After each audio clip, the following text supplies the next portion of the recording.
Look, I made a mistake. A colossal, potentially species-ending mistake. My name is Zyx'Voon, lead cultural evaluator of the 7th Xenological Assessment Fleet of the Greater Arcturian Confederation. And I'm about to be executed for what the High Command is calling the worst military intelligence failure in our 12,000-year history. But before they dissolve my consciousness into the void, I have been granted permission to record this cautionary tale. Future generations must understand how badly we misjudged these. Humans that IT started 3 orbital cycles ago, when our long-range scanners detected unusual radiation signatures from a previously unremarkable blue-green planet in a backwater spiral arm. The emissions didn't match any known technological civilization in our database. Most peculiar was that alongside clear evidence of primitive nuclear fission, we detected vast quantities of electromagnetic waves carrying what appear to be entertainment programming. What species develops nuclear weapons and reality television simultaneously? Commander Chulara asked during our initial briefing. Her 4 eye stalks quivered with a mixture of confusion and contempt. One with questionable priorities, I replied, trying to sound authoritative despite my limited experience with pre-contact species. This was my first major assignment, after all. The High Command decided immediate investigation was warranted. Our civilization has survived for millennia through one simple principle: assess, infiltrate, and when necessary, neutralize any potential threats before they can challenge our dominance. We have overseen the gentle suppression of 17 emerging civilizations this way.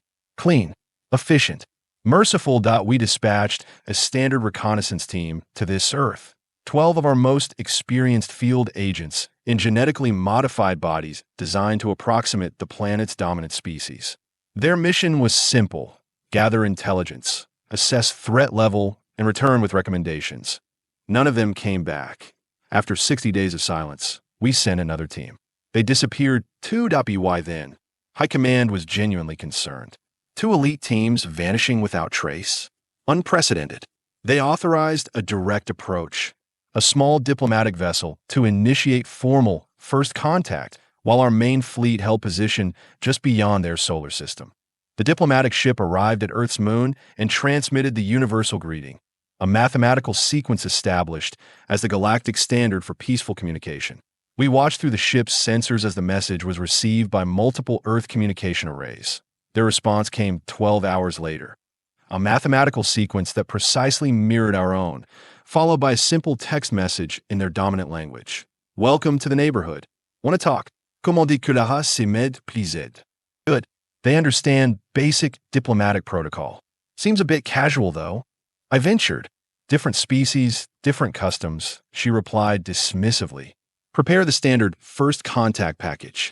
Our diplomats transmitted the Confederation's standard greeting package, a comprehensive database detailing our civilization's history, scientific achievements, ethical frameworks, and expectations for new species joining the galactic community. It's an impressive document, the product of thousands of years of diplomatic refinement. Earth responded with what they called Wikipedia and something called Netflix. I spent 3 sleepless days analyzing their transmission. Wikipedia was straightforward enough, an encyclopedia of human knowledge. Impressive in breadth, if lacking our rigorous standards for verification. But Netflix confounded me. Thousands of visual narratives of varying length, most obviously fictional, depicting everything from romantic courtships to apocalyptic wars to peculiar competitions involving baking. They sent us their entertainment. Chulara was incredulous. As a diplomatic response, I believe they're trying to show us their culture, I suggested. Their hopes, fears, values through storytelling. The commander's skin flushed an irritated purple. We sent them 12,000 years of actual history and scientific achievement. They sent us, what exactly? The Great British Bake Off. Stranger Things? To be fair, I said, they included their entire knowledge base too. And some of these narratives are quite intricate. They might provide valuable psychological insights. Chulara made a dismissive gesture with her upper appendages. Fine, you have 6 rotation periods to analyze this entertainment. I want a comprehensive threat assessment. I dove into the human narratives, selecting a representative sample across their various genres. What emerged was deeply troubling.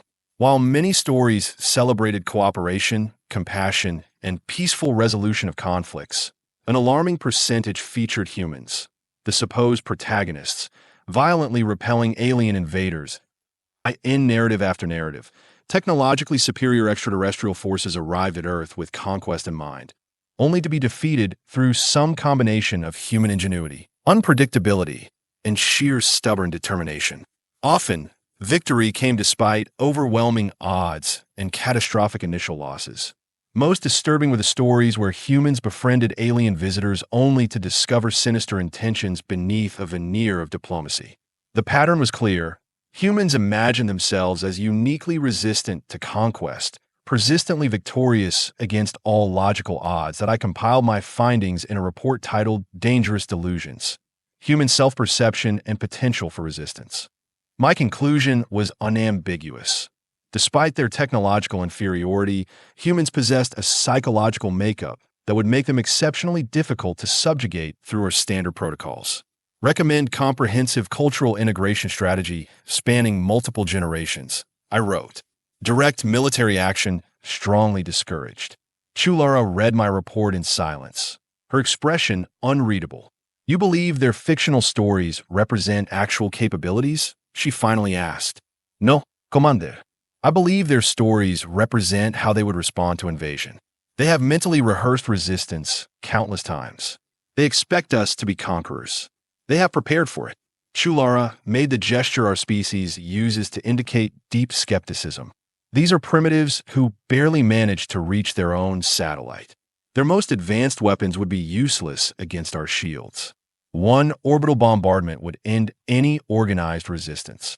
With respect, Commander, that's exactly the attitude their fictional invaders always have before being defeated. Enough. Chulara's skin darkened to deep indigo, a dangerous sign. You have been watching too many human stories. They have clouded your judgment. But I have made my decision. We will proceed with standard protocol for Class 3 civilizations. The humans will be offered protectorate status with gradual technological integration over 50 years. If they refuse, we demonstrate our power and offer again. If they still refuse, she let the implication hang in the chamber. I knew arguing further would only damage my credibility, so I simply acknowledged her decision with the formal gesture of compliance. The next day, we prepared for direct contact. Our flagship, the Invincible Certainty, moved into high Earth orbit, deliberately visible to their detection systems. We transmitted a request for a meeting with their global leadership. What followed was our first indication that humans didn't behave like other species we'd encountered. Rather than presenting a unified response, 17 different human nation-states claimed exclusive authority to represent the planet. After much confusion, we agreed to meet with representatives from something called the United Nations Security Council, apparently the closest thing they had to planetary governance. Commander Chulara selected me to join the diplomatic delegation, along with our chief military strategist Drinkor and the xenolinguistics specialist Has-6. We modified our appearances to approximate human form, an uncomfortable process involving significant compression of our natural physiology, and descended to their headquarters in New York City. The building itself was surprisingly modest for a species' central governing location, nothing like the towering crystalline spires of our homeworld. Inside, 15 humans waited around a semicircular table. I immediately noticed their diversity in physical appearance, varying pigmentations, facial structures, and body types. Our intelligence had indicated humans were somewhat heterogeneous, but seeing it firsthand was still startling. An older male with dark skin and a dignified bearing stepped forward. Welcome to Earth. I am Secretary General Olatunde Adeyemi. On behalf of humanity, we extend peaceful greetings to the... I apologize, but I'm not sure how to pronounce the name of your civilization. The Greater Arcturian Confederation. Commander Chulara replied through our translation device. I am Fleet Commander Chulara.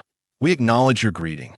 Her tone was formal, cold, standard diplomatic procedure for first meetings. Establish dominance through reserve.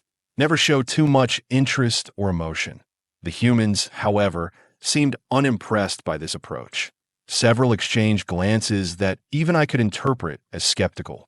We have reviewed your historical and scientific materials. continued the Secretary General. Your civilization has achieved remarkable technological advancement. We look forward to peaceful exchange of knowledge and cultural understanding. Kulaha nodded stiffly. The Confederation is pleased by your receptiveness. As is standard procedure for contact with Class 3 civilizations, we offer Earth Protectorate status within our dominion. The temperature in the room seemed to drop several degrees. Protectorate status? Asked a female human with straight black hair. Her voice remained level, but I detected increased tension. Could you clarify what that entails?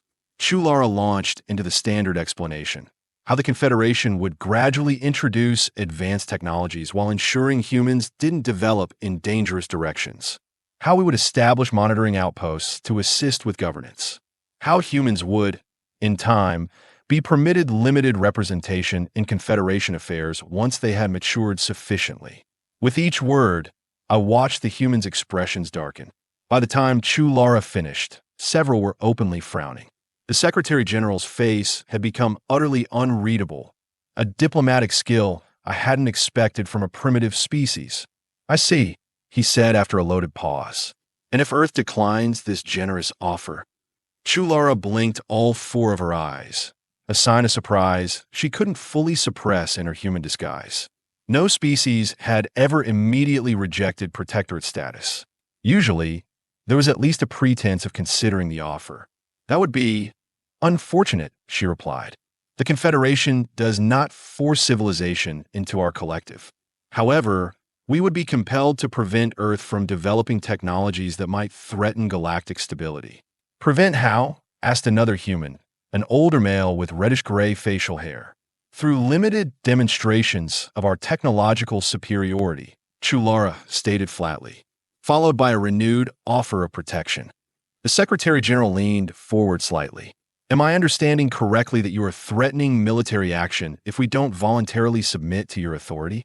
Chulara's human disguise flushed slightly blue, a major error in maintaining her appearance. Not threatening, explaining consequences. A younger human male at the far end of the table suddenly laughed, a sharp, bitter sound that cut through the tension like a plasma blade. Wow, he said. You guys have really never watched our alien invasion movies, have you? Delegate Nakamura warned the Secretary General, but the young man continued. No, this is literally the opening scene of every bad sci-fi film. Advanced aliens arrive, demand submission, threaten destruction if refused. It always ends the same way. Kai, the Secretary General's tone was sharper now. That's enough. But the damage was done. I watched Commander Chulara's disguised face shift through several inappropriate color patterns as she struggled to maintain composure. This was going catastrophically wrong, exactly as I had feared. We have reviewed some of your fictional entertainments. I interjected, trying to salvage the situation.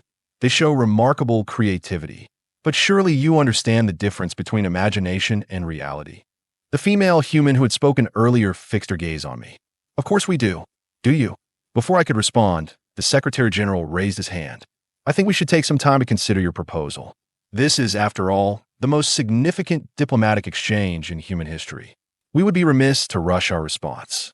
Chulara seemed relieved at this more traditional diplomatic approach. A reasonable request. We will await your response within 3 of your Earth days. As we prepare to leave, the young human, Nakamura, spoke again, his voice barely audible but clearly intentional.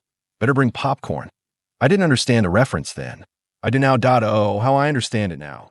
Back aboard the Invincible Certainty, Commander Chulara was furious.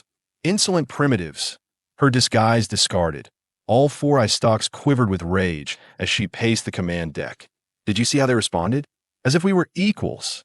As if they had a choice. Chief Strategist Drenkor, a veteran of 6 first contact missions, seemed more concerned than angry. Their response was atypical. Most Class 3 civilizations show appropriate deference. They are delusional, Chulara spat, corrupted by their own fictional narratives. They actually believe they could resist us. I hesitated before speaking. Commander, perhaps we should reconsider our approach. The humans seem particularly sensitive to perceived threats to their autonomy. Are you suggesting we abandon standard protocol, Because these primitives have watched too many fictional battle scenarios. Not abandon. I clarified carefully. Adapt. Their psychology seems unusually resistant to traditional dominance displays. Drenkor nøydid sortfully. The cultural evaluator makes a valid point. Different species, different approaches. Chulara made a dismissive gesture. We have followed the same contact protocols for 17 species. All are now productive members of the Confederation. I see no reason to change what works. But it's not working, I pointed out, immediately regretting my bluntness. That Chulara's upper appendages twitched, a warning sign of imminent disciplinary action. But before she could respond, our sensors operator called out, "Commander, unusual energy signatures detected from Earth's surface." All attention shifted to the main visualization sphere, where thousands of small objects appear to be launching from various points across the planet's surface. Analysis? Kulaha demanded. Primitive projectiles, reported the officer. Ballistic trajectories. Fusion-based propulsion. Rudimentary guidance systems. Drenkor made a sound of disbelief. They're launching attacks? Now, before even responding to our offer, I studied the visualization sphere, noticing something odd. The trajectories, they are not targeting our ship. The sensor operator confirmed. Correct. Current calculations show 0 intercepting courses. Then what are they doing? Chulara demanded. After several moments of analysis, the operator responded with evident confusion. They appear to be positioning satellites, Commander. What kind of satellites? Scanning. Simple communication devices. Some optical sensors. Nothing that could possibly threaten us. Chulara's confusion was evident. They are using military launch systems to deploy communication satellites? During first contact negotiations? What? No one had an answer. Over the next 2 Earth days, the humans continued their bizarre activity. Hundreds, then thousands of small satellites moved into carefully choreographed positions around their planet. None approached our vessel. None carried weapons our sensors could detect. Yet the scale and precision of the deployment suggested significant planning. Could they be creating some kind of detection grid? Drenkor suggested during our 3rd strategy session. To what end? Kulaha kuntuhed. They know where we are. We are not hiding. Perhaps at a show of technological capability. Offered Taz 6, our xenolinguist. A primitive display of prowess. Or distraction, I said quietly. To keep our attention focused while they prepare something else. Chulara dismissed this with a flick of her appendages. Prepare what? Their most advanced weapons couldn't scratch our defensive shields. As the 3rd day dawned over Earth's eastern continents, we received a transmission from the United Nations. The Secretary General requested another meeting, this time via holographic projection rather than in person. They fear to face us directly now. Chulara interpreted, satisfaction evident in her tone. Good. They begin to understand their position. The holographic connection established, revealing the same 15 human representatives seated as before. Secretary General Adeyemi looked somber but composed. Commander Chulara, he began, after extensive consultation among Earth's nations, we have reached a unanimous decision regarding your offer of protectorate status. Chulara straightened, already reaching for the standard acceptance protocols on her datapad. Humanity respectfully declines. The command deck fell silent. Chulara's 4 eyes blinked in rapid succession. Perhaps I misunderstood your translation, she said after recovering her composure. You are declining guaranteed security and technological advancement. We are declining subjugation. Corrected the female human I now knew was Ambassador Lin of a region called China. Earth will remain free and self-determined. You understand that the Confederation cannot allow potentially destabilizing technologies to develop unchecked, that we must take preventative measures. We understand your position perfectly, the Secretary General replied calmly. We simply disagree with it, and we have prepared accordingly. Prepared. What preparations could possibly matter against a fleet that could reduce your cities to ash with a single command? For the first time, the Secretary General smiled. It was not a pleasant expression. We were hoping you'd ask. He nodded to someone off camera. Ambassador Nakamura, would you do the honors? The young human who had mentioned popcorn stepped forward, holding what appeared to be a simple mechanical device with a large red button. Is this dramatic enough? He asked no one in particular. I told him we should make it bigger and redder, really lean into the cliché. Kai, the Secretary General warned, though I detected amusement beneath his stern tone. Right. Ahem. Nakamura straightened his posture and adopted a serious expression. On behalf of humanity, I hereby activate the popcorn protocol. He pressed the button with theatrical flourish. Nothing happened. Chulara looked at me, then at Dren Kor, confusion evident. I shrugged, equally baffled. Is something supposed to happen? Chulara finally asked. Oh, it's happening, Nakamura replied with a grin. Check your external sensors. Our sensor operator frantically worked his controls. Commander, the satellites, they're all broadcasting. Broadcasting what? Chulara demanded. The answer came seconds later as our communication systems were suddenly flooded with thousands, no, millions of simultaneous transmissions. Every screen on our command deck began cycling through a bewildering array of images. Humans celebrating at sporting events, humans dancing, humans cooking food, humans engaged in mating rituals, humans arguing in their governing bodies, humans creating art, humans fighting wars, humans making peace, and interspersed throughout every alien invasion narrative they had ever created.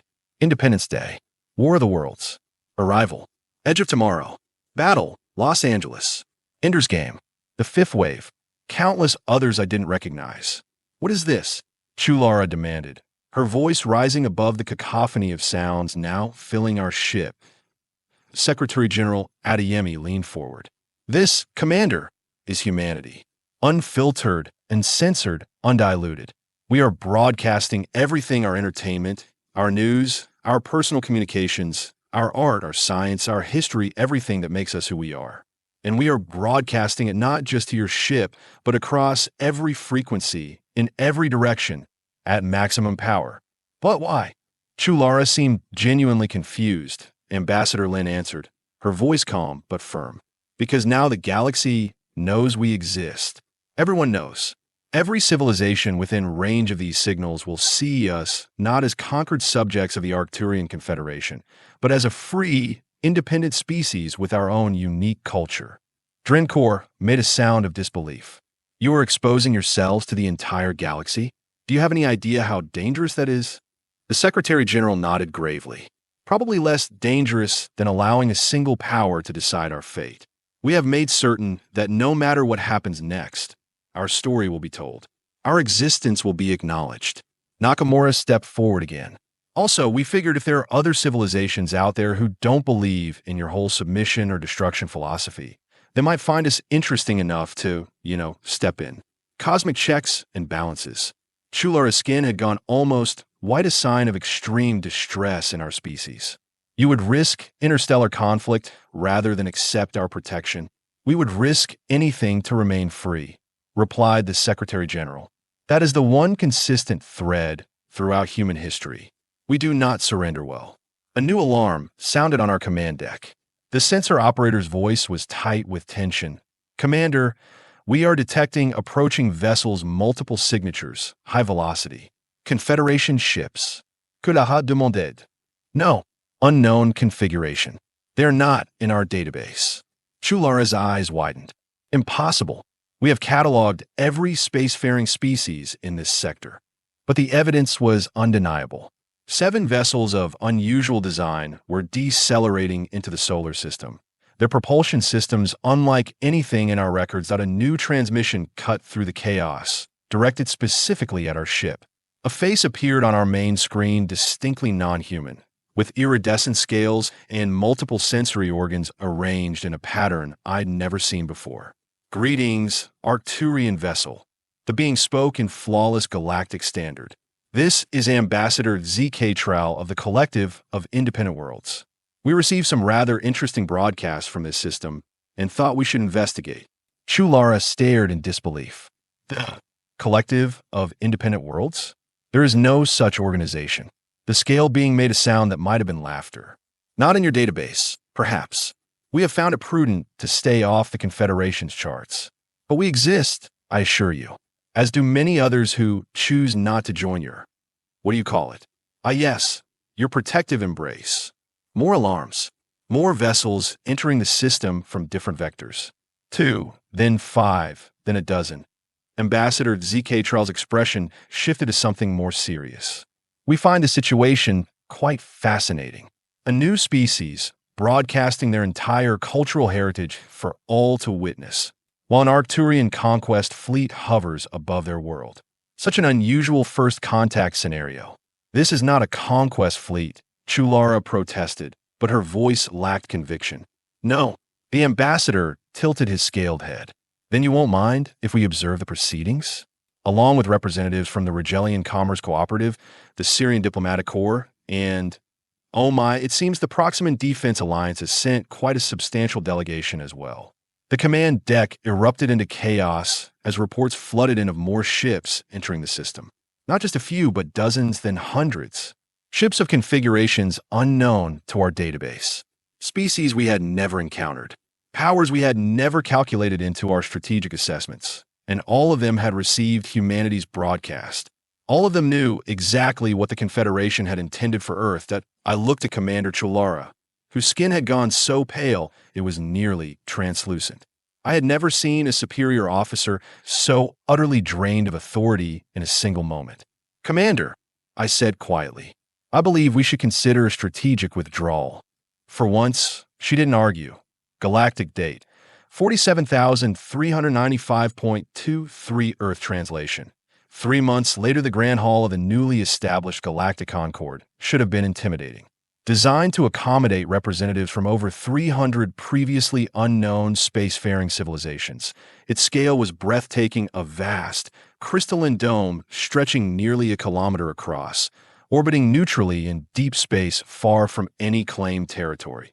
Yet somehow, the human delegation looked perfectly at home. Nice place, commented Ambassador Nakamura, now officially Earth's first galactic representative, as we walked together toward the central chamber. Reminds me of the Ministry of Magic in Harry Potter. I had been assigned as his liaison, a significant demotion from Cultural Evaluator, but better than execution, which had been Chulara's fate after our catastrophic failure at Earth. My task was to help the humans navigate interstellar diplomatic protocols, though increasingly it seemed they needed less help than many established species. The comparison to fictional wizard governance is apt, I replied, having dutifully watched the human entertainment reference, though I believe the Tellurian architects would be confused by it. Nakamura grinned. I will explain it to them later. They seem to enjoy our stories. That was an understatement. In the months since the Popcorn Protocol had broadcast humanity's cultural output across the galaxy, hundreds of species had developed an insatiable appetite for human entertainment.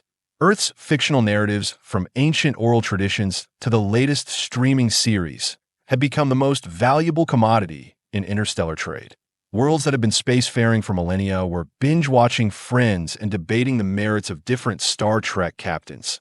The greater Arcturian Confederation, meanwhile, had collapsed almost overnight. The revelation that hundreds of independent civilizations existed beyond our knowledge, many with technology matching or exceeding our own, shattered the foundation of our society. 17 formerly subjugated species declared independence within days. Our once mighty fleet now patrolled less than a tenth of its previous territory, under the watchful eyes of the Proximate Defense Alliance. And here I was, escorting the representative of a species we had intended to conquer to a galactic gathering where humans were being hailed as cultural saviors who had broken the Confederation's millennia-long dominance. The universe, it seemed, had a sense of humor after all. You are quiet today, ZYX, Nakamura observed as we approached the massive entrance to the central chamber. Still processing everything? I had given him permission to abbreviate my name weeks ago, after discovering how persistently humans struggled with Arcturian phonetics. I'm considering the ironies of our situation, I admitted.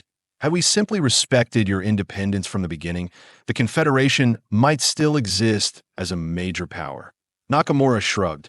You guys were running a pretty predatory operation. It was going to collapse eventually. Perhaps, but it might have been less catastrophic for my people. He stopped walking and turned to face me. Despite being physically smaller and possessing only 2 eyes, Nakamura had a presence that commanded attention. Look, I get that you are still mourning your civilization. That's natural, but consider this. Maybe, just maybe, you are better off now. Better off? I couldn't keep the bitterness from my voice. Our territory reduced, our military neutralized, our economy in shambles. Your society was built on subjugation, ZYX. That's not sustainable. It's not healthy. He gestured toward the chamber entrance, where dozens of different species mingled freely. This is better. Equal standing, mutual respect, cultural exchange. I wanted to argue, to defend the system that had defined my existence. But looking at the vibrant interaction before us, species of wildly different morphologies engaged in animated conversation, sharing ideas, forming connections, I found my convictions wavering. It's different, I conceded. Nakamura smiled.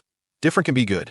As we entered the chamber, I noticed how many representatives immediately turned toward the human delegation, not with fear or suspicion, but with genuine enthusiasm.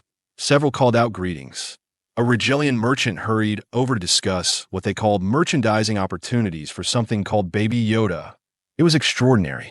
A species that less than a planetary cycle ago hadn't made contact with any extraterrestrial civilization was now the center of attention at the largest galactic gathering in known history. Ambassador Nakamura. A melodious voice cut through the general chatter. Ambassador Zyx'Voon of the Collective of Independent Worlds approached, their scales shimmering with pleasure colors. Wonderful to see you again. I must tell you, my offspring have become utterly obsessed with something called K-pop. Is this a typical human reaction? Nakamura laughed. Entirely typical. I went through that phase myself as a teenager. Fascinating. The cultural synchronicity across species boundaries suggests universal psychological patterns worthy of further study. Zyx'Voon noticed me, and their colors shifted to a more formal pattern. Cultural Evaluator Zyx'Voon. Your presence is unexpected. Former Cultural Evaluator, I corrected. I serve as Ambassador Nakamura's liaison now. A significant adjustment, Zyx'Voon observed, their tone neither sympathetic nor mocking, simply stating fact. Actually, Nakamura interjected, ZYX has been invaluable. Turns out being the person who best understood human psychology from the beginning has its advantages. I felt an unexpected warmth at this defense. The ambassador is generous. My assessment was ignored by my superiors, which makes you exactly the kind of Arcturian we want to work with going forward, Nakamura replied firmly. Before I could respond to this surprising statement, a resonant tone signaled the formal opening of the Concord session. Representatives moved toward their designated positions. We should take our seats, I advised, gesturing toward the Earth delegation's assigned location, surprisingly close to the central speaking platform, a position of significance I still found bewildering. About that, Nakamura said, suddenly looking slightly embarrassed. There's been a change in the seating arrangements. Oh, yeah. Earth has been asked to take a position on the High Council. I stared at him. The High Council? But that's impossible. The Council consists of the 12 oldest spacefaring civilizations. Earth has been in space for less than a century. Nakamura shrugged, a gesture I had come to recognize as his way of acknowledging situations that defied conventional explanation. Apparently breaking up an oppressive galactic power structure and introducing 300 species to the office counts for something. Who knew? As the session formally began, I watched from my now solitary seat as Ambassador Nakamura took his place among the High Council, the first representative of a newly spacefaring world ever to do so. The Tellurian moderator, a being whose species had been navigating the stars when humans were still developing written language, formally recognized Earth's unique contribution to galactic harmony and cultural exchange. The irony was exquisite. The Confederation had intended to make humans a footnote in our history. Instead, we had become a footnote in theirs later. After the initial proceedings concluded, I found Nakamura at one of the reception areas, engaged in animated conversation with representatives from 5 different star systems. So then the priest says, "That's not a photon torpedo. That's my wife," he concluded, generating a ripple of translator-mediated laughter. I approached cautiously, still uncertain of my place in this new galactic order. Ambassador, a moment of your time. ZYX, come join us. I was just explaining human humor to our new friends. A complicated subject, I noted.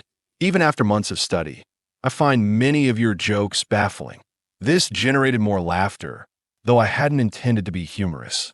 My friends, this is Zyx'Voon, Nakamura introduced me, formerly of the Arcturian Confederation, now helping Earth navigate the complexities of galactic diplomacy. The representatives nodded politely, though I detected subtle shifts in posture from several wariness, perhaps even hostility. Understandable. The Confederation's reputation had, if anything, deteriorated further as more details of our subjugation protocols became public knowledge. I was hoping to discuss a private matter, I told Nakamura. He excused himself from the group and moved with me to a quieter area. What's up? I have received communication from the remnants of the Confederation government. I hesitated, finding the words difficult. They are recalling all diplomatic personnel, including liaison officers. Understanding dawned in his expression. They are pulling you back home. Yes. Apparently, my continued association with Earth is seen as problematic for their attempts to rebuild diplomatic credibility. Nakamura frowned. That's ridiculous. You are the one Arcturian who actually understood us from the beginning, which makes me a reminder of their failure. I made the gesture of resignation my species uses to indicate acceptance of unpleasant realities. I must comply. To refuse would mean permanent exile. For a moment, Nakamura was silent, his expression cycling through several emotions I had learned to recognize: frustration, calculation, determination. What if, he finally said, you weren't serving as an Arcturian liaison officer anymore? I don't understand. Earth needs representatives who understand galactic politics. People beings who can help us avoid making mistakes as we join this much larger community. His eyes met mine directly. I'm offering you a position as part of Earth's diplomatic corps, directly serving our interests, not the Confederation's. I stared at him, unable to formulate a response. The concept was so foreign to my experience that I could barely process it. You would trust an Arcturian to represent human interests? After what we attempted to do to your world, I would trust you, ZYX. There's a difference. He smiled. Besides, it would really annoy your former bosses, which I consider a significant bonus. Despite everything, the collapse of my civilization, the humiliation of our defeat, the uncertain future facing my species, I found myself laughing. A genuine, spontaneous expression of amusement that startled several nearby diplomats. Is that a yes? Nakamura asked, grinning. It would be unprecedented, I said, regaining my composure. No Arcturian has ever formally represented another species. Earth specializes in unprecedented situations, he replied. Just ask the former Arcturian High Command. I consider the offer. Return to a fallen empire that would likely scapegoat me for its failures, or help guide a vibrant young species taking its first steps into a galaxy they had fundamentally transformed through nothing more than their stubborn refusal to submit and their inexplicable love of sharing stories. The choice, when framed that way, wasn't difficult at all. I accept, I said, making the formal gesture of commitment. Though I should warn you, I still don't understand the appeal of this popcorn substance you named your protocol after. Nakamura laughed. That's fine, but you will understand one thing about humans that your former commanders never grasped. What's that? His expression turned serious for a moment. We'd rather die on our feet than live on our knees. And we make really entertaining stories about it afterward. As we walked back toward the council chamber, I reflected on the strange journey that had brought me here. My civilization had offered peace with subjugation. Humans had chosen possible war over certain submission. And somehow, against all logic, against all precedent, they had succeeded not through violence, but through cultural connection, transforming potential conflict into the most significant diplomatic revolution in galactic history. And they had done it all while eating popcorn. Perhaps I should try some after all.